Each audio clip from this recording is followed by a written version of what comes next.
Faith Chapter 2 is the sequel to the surprisingly successful cult hit Faith, released in 2017 by Airdorf Games.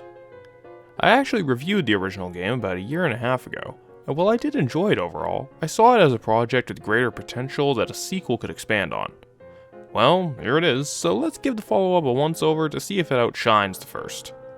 One of my bigger gripes with the original Faith was how much better I felt the first half of the game was compared to the second.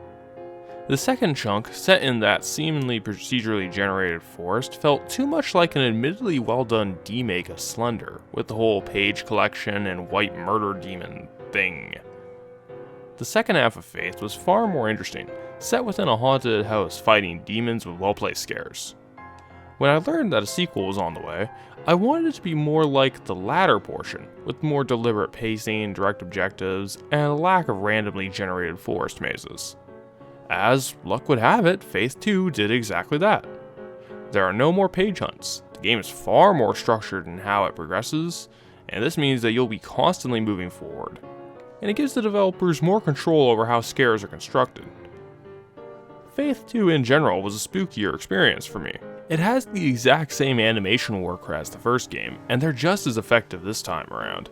But as a whole, there are better horror set pieces in-game.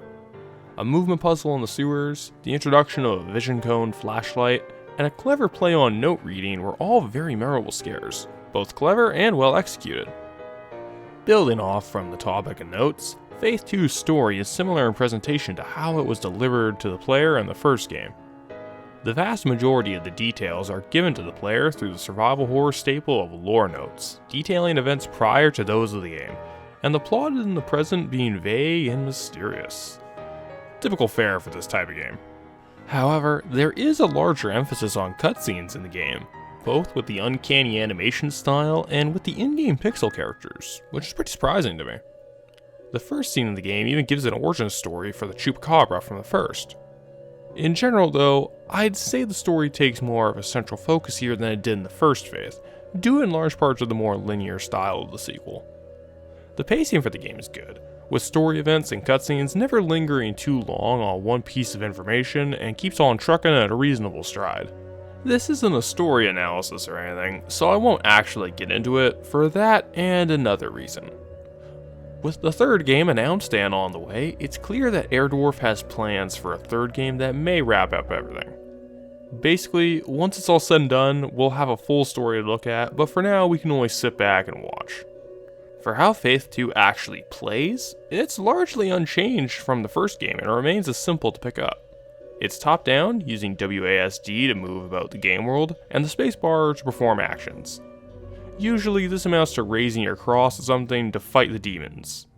Yeah, the Faith games aren't exactly the most active games on Earth, but there's still combat and such present within it, complete with boss fights, which is pretty surprising for an independent horror game.